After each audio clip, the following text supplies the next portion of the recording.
예수님의 탄생은 마리아의 육신을 통해서 이루어졌습니다. 그러나 예수님의 탄생을 성경은 성령에 의한 것이라고 강조를 하고 있습니다. 마리아에게 나타난 천사 가브리엘은 예수님의 탄생에 대해서 누가복음 1장 24절에 이렇게 말씀을 합니다. 성령이 내게 임하시고 지극히 높으신 이의 능력이 너를 덮으시리니 이러므로 낳으실 바 거룩한 이는 하나님의 아들이라 일컬어지리라. 이런 말씀을 전해 주었습니다. 하나님께서 계획하셨고 그 일을 이루신 분이 성령이십니다. 그래서 예수님은 마리아의 육신을 통해 태어났지만 하나님께서 성령의 능력으로 이 땅에 사람으로 태어나신 것, 그래서 예수님의 탄생을 성육신이라고 합니다. 하나님이 사람이 되시는, 이해할 수 없고 받아들일 수 없고 있을 수도 없는 일을 하나님께서는 계획하셨고 성령을 통해 이루어 가셨습니다. 여러분, 하나님은 하나님이시고 사람은 사람인 것입니다. 하나님과 사람은 같을 수가 없습니다. 태초에 하나님이 천지를 창조하셨고 사람은 하나님의 능력에 의해서 이 땅에 만들어져 존재한 존재입니다. 하나님은 영원하시고 창조주이시지만 사람은 유한하고 피조물이며 우리 하나님의 은혜가 없이는 살 수 없는 존재입니다. 그래서 하나님과 사람을 함께 놓고 생각할 수가 없습니다. 그러나 성경은 하나님께서 보잘것없는 사람으로 오셨다, 이렇게 기록을 합니다. 그분이 바로 예수 그리스도라고 말씀하는 것입니다.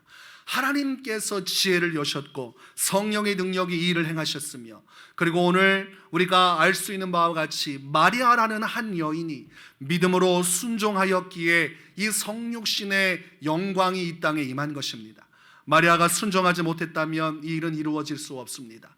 사람이 자유의지를 가지고 하나님을 믿고 그 믿음을 따라 순종할 때에 성령의 능력으로 이 땅에 하나님께서 사람으로 나신 것입니다.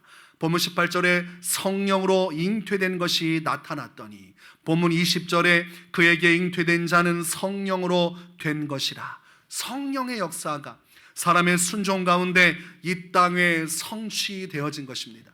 그래서 사람으로서는 할 수 없는 것이 바로 이 성육신 사건입니다. 사람으로는 계획할 수도 없고 진행할 수도 없고 성취할 수 없는, 오로지 하나님만이 하실 수 있는, 그러나 그 물꼬를 트고 그것을 완성케 한 것은 믿음이었으니 오늘날 이처럼 하나님의 역사는 사람의 믿음 속에서 완성된다는 것을 알 수 있습니다. 그래서 우리의 믿음이 중요한 것입니다. 성도가 믿음을 가지고 살아가는 것은 이 땅에서 하나님의 능력을 나타내고 하나님을 만나기 위해서는 가장 중요한 영적인 요소라고 할 수가 있겠습니다. 누가복음 1장에서 천사의 방문이 있었습니다. 그리고 마리아에게 당신은 구주의 어머니가 될 거라는 기쁜 소식을 전하게 됩니다. 그리고 그 소식을 전한 마리아는 후에 엘리사벳을 찾아갈 때 엘리사벳이 마리아를 볼 때 그 안에 기쁨이 넘쳤어요. 그 안에 있는 아기, 장차 세례 요한이 될 그 아기가 기뻐하며 성령으로 충만하였고, 그때 아기와 산모 모두가 성령의 감동에 휩싸였고 그 안에서 기쁨을 이기지 못하며 즐거워했습니다. 왜냐하면 마리아 안에 계신 전능하신 하나님, 이 땅에 사람으로 오신 구주 예수 그리스도를 볼 때에 이 아기가 기뻐서 춤추고 그 어머니가 즐거워했어요. 그리고 그 가운데서 마리아가 성령의 감동을 받아 하나님을 찬송을 합니다. 자신의 비천함 속에서 자신을 귀하게 사용하실 하나님, 그 하나님의 이름을 찬송하는 것입니다. 그래서 믿음은 하나님을 기쁘시게 하는 것이요, 이렇게 믿음의 여인들의 믿음의 찬양 속에서 하나님은 성령의 능력으로 성육신 사건을 이 땅에 완성해 내셨습니다. 여러분, 예수님께서 왜 굳이 하나님으로서 존재하시어도 충분할 텐데 왜 사람으로 이 땅에 오셨겠습니까? 왜 하나님은 성육신 사건을 이 땅에 이루셨는가? 왜 마리아라는 여인을 통해서 희생의 대가를 짊어지면서까지 그렇게 동정녀 탄생을 이루셔야만 했는가?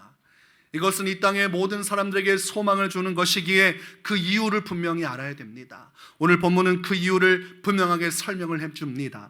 본문 21절에서 이렇게 기록을 합니다. 아들을 낳으리니 그 이름을 예수라 하라.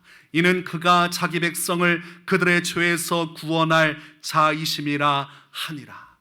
예수님, 그분이 이 땅에 오신 이유, 하나님께서 사람이 되셔서 이 땅에 나신 이유는 한 가지, 그가 자기 백성을 그들의 죄에서 구원하기 위함이었습니다.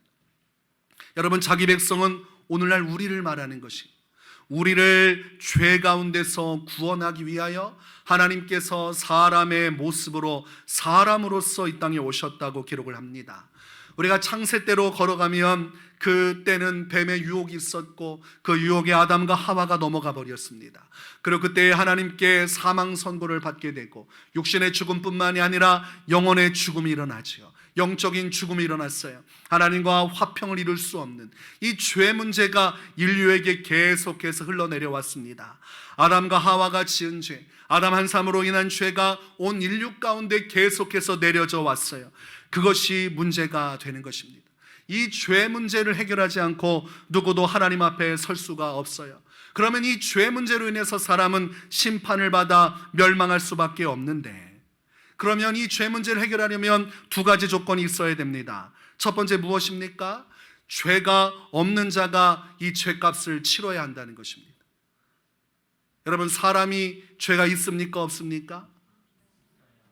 로마서 3장 23절에 모든 사람이 죄를 범하였음에 하나님의 영광에 이르지 못하더니, 죄 없는 누군가가 이 문제를 해결해야 돼요. 그런데 그는 사람이어야 됩니다. 사람의 죄는 사람이 대속해야 하는 것입니다. 그리고 이 죄 문제는 자기의 희생을 기약해야 돼요.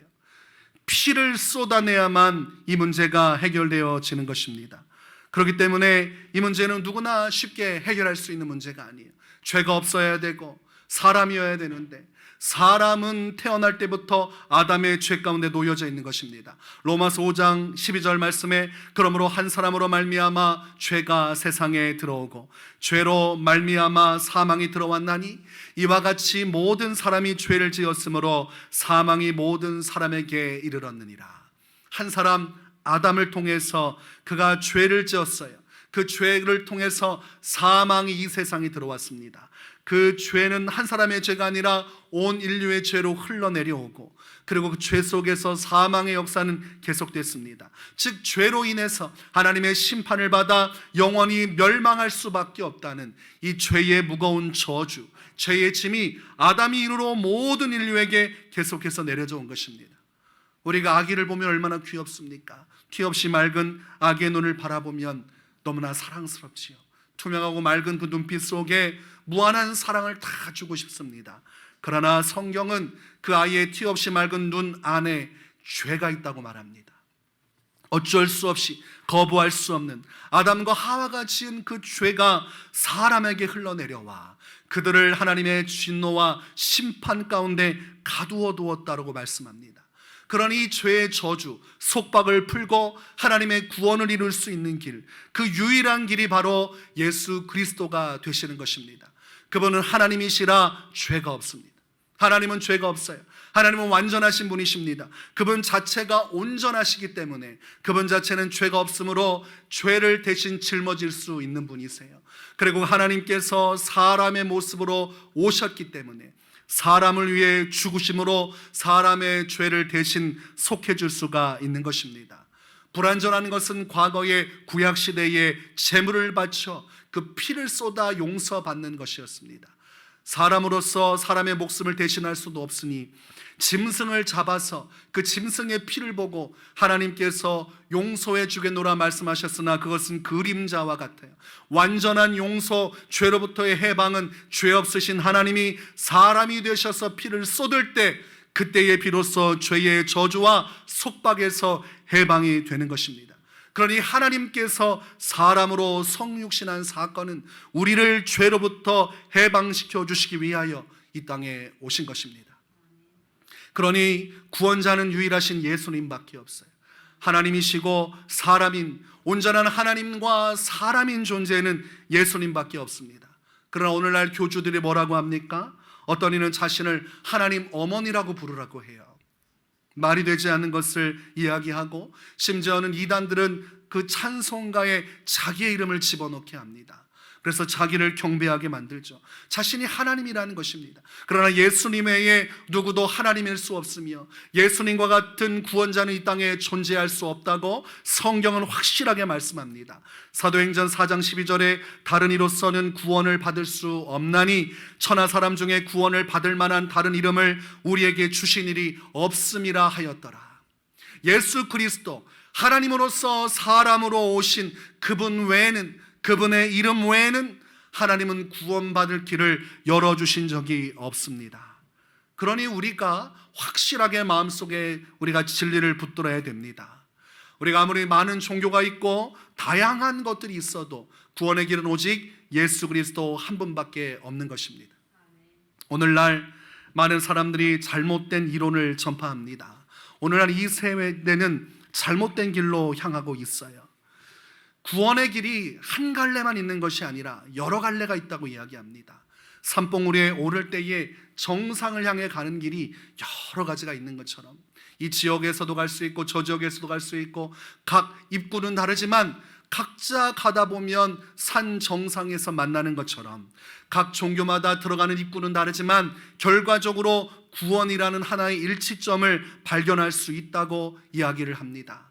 그러면서 구원은 한 가지만 있는 것이 아니라 여러 종교를 통해서 다 이룰 수 있는 것이라고 이야기를 합니다.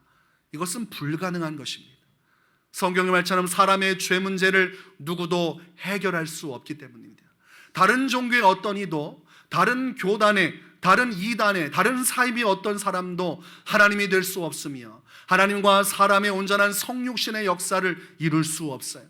전 세계적으로, 전 역사적으로 오직 예수님만이 그 일을 이루어 내신 것입니다. 그러나 우리가 혼란스러운 이때 분명한 신앙을 가져야 됩니다. 우리의 구원자는 예수 그리스도밖에 없으시도다.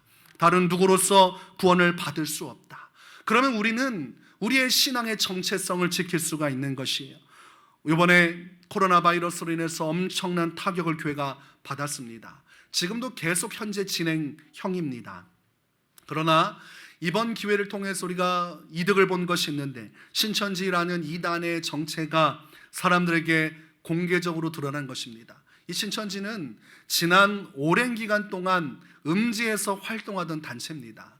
제가 알고 있던 교회에서도 지방이었는데 그 청년부 안에서도 청년들이 들어와서 각자 모르는 사람인 것처럼 두세 명이 들어와서 사람들을 자꾸 집으로 초청하고 친분을 갖고 자기를 쪽으로 전도하다가 발각돼 가지고 교회에서 쫓겨난 적이 있습니다.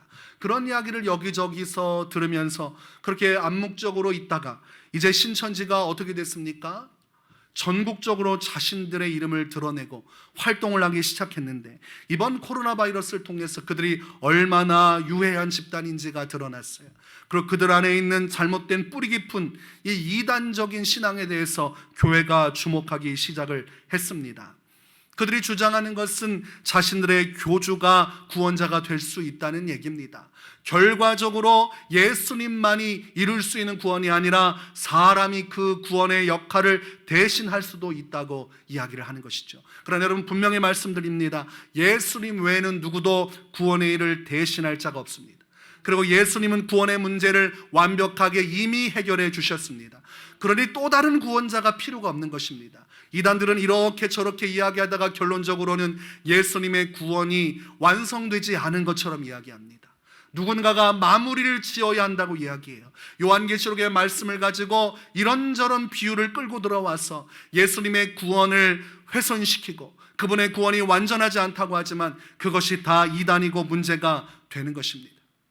예수님은 이 땅에서 태어나신 순간 그분의 구원의 역사는 시작되었고, 그분이 십자가에서 죽으시고 부활하신 순간 천국의 길은 온 인류에게 열려진 것입니다. 그러나 길은 단 한 가지, 오직 예수님을 통해서만이 하나님께로 나아갈 수 있는 것입니다. 여러분, 구원의 문은 단 하나입니다. 다른 여러 가지 문으로 들어갈 수 있는 것이 아니에요. 집이 있으며 집 한 채의 대문, 딱 예수 그리스도, 그 대문을 통해서만 갈 수 있어요. 다른 여러 가지 이름으로 예수님이 자기를 나타내셨거나 계시한 적이 없어요. 다른 누군가에게 구원의 길을 허락해 주셔서 너도 나처럼 구원의 길을 열 수 있다고 말씀하신 사람이 아무도 없습니다. 요한복음 14장 6절에 예수께서 이르시되 내가 곧 길이요 진리요 생명이니 나로 말미암지 않고는 아버지께로 올 자가 없느니라. 여러분, 이 말씀은 굉장히 중요합니다. 이 말씀만 확신하면 이 세대 속에서 종교다원주의가 판을 치고 종교 통합의 시대로 가고 말세의 그림자가 가득한 시대 속에서 믿음을 지킬 수가 있어요. 오직 나로 말미암지 않고는 아버지께로 올 자가 없느니라. 우리가 확신하건대 예수님 외에는 구원자가 없다. 이것만 확실하게 하면 누가 와서 속삭여도 넘어지지 않게 되는 것입니다. 그러니 여러분, 신앙은 타협이 없어요. 아무리 친한 사람과 타종교의 사람과 함께 세상 가운데 만나고 또 비즈니스를 한다 할지라도, 친분을 맺어간다 할지라도 우리의 마음속에 신앙은 타협할 수 없는 것입니다. 고린도후서 6장 14절에 너희는 믿지 않은 자와 멍에를 함께 매지 말라. 의와 불법이 어찌 함께하며 빛과 어둠이 어찌 사귀며. 성경은 멍에를 매지 말라고 하고 있어요. 이것은 영적인 본질에 대해서 얘기하는 겁니다. 너희의 신앙을 훼손하면서까지 세상 사람들과 어울리려 하지 말아라. 너희는 타협하면서까지 세상에 머무르려 하지 말아라. 그 멍에를 짊어지고 너의 신앙을 부정하면서까지 세상살이 하지 말아라. 그만큼 우리가 믿는 예수 그리스도의 신앙은 절대적이고 타협이 없으며 누구에게도 우리가 내어줄 수 없는 진리인 것입니다. 로마 시대에 초대교회 성도들은 박해받았습니다. 만약 로마 제국이 추구하는 바, 로마 제국이 내걸은 그들의 신을 숭배했다면, 하나님도 섬기고 로마의 신도 섬겼으면 박해받지 않았습니다. 그러나 유일하신 예수 그리스도, 아들이신 예수 그리스도, 하나님으로서 사람이 되셔서 인류의 죄를 대속하신 예수 그리스도만이 유일한 구원자요, 그분을 통해서만이 죄 용서 받을 수 있다는 신앙의 고백이 있었기 때문에 로마 시대에 수많은 순교자들이 나타나게 된 것입니다. 이것은 뿌리 깊은 것이에요. 목이 달아나고 사자의 밥이 되어도, 고문받고 고통받아도 타협의 여지가 없는 것입니다. 성경은 그것을 이야기해요. 오늘날 종교 지도자라는 사람이 이 뿌리채 흔들어대고 있어요. 그것은 죄사함의 원리를 부정하는 것입니다.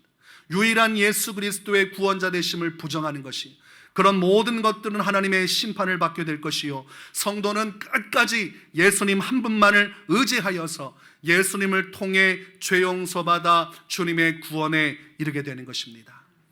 보혈을 지나라는 찬양을 여러분 아실 것입니다. 이 찬양곡은 1999년에 만들어졌습니다. 김도훈 목사님이 당시 동역자들과 함께 국내외 단기 선교 활동 그리고 중보기도 모임을 하던 중에 환상을 보게 됩니다. 그 환상 속에서 십자가가 보이는데 거대한 십자가에서 핏물이 하나씩 하나씩 흘러내리기 시작해요.